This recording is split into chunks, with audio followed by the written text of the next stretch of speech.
เป็นทหารเป็นลูกหลานของประชาชนนักรบทุกคนผู้ที่ตนเพื่อศาสตร์ภาษา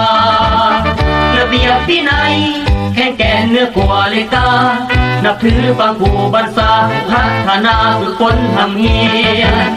เขาเป็นทหารเป็นลูกหลานศาสตร์ดีและสน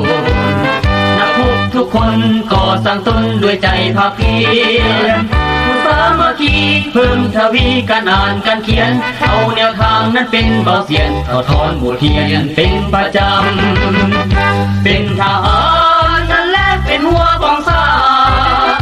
เป็นทหารนั่นแหละเป็นสายสกัด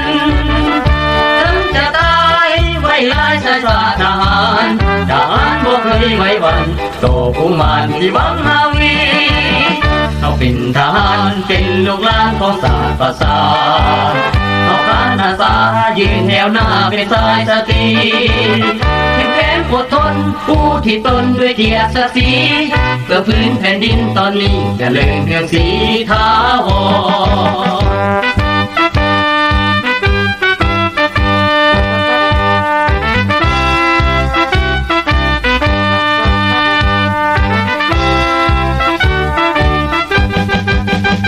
เป็นทหารนั่นแหละเป็นหัวของชาติเป็นทหารนั่นแหละเป็นสายสกัดถึงจะตายไว้ลายชายชาติทหารบ่เคยไว้วันโตผู้มานที่หวังนาวี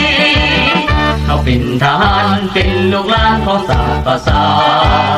เขาการอาสายืนแถวหน้าเป็นสายสตรี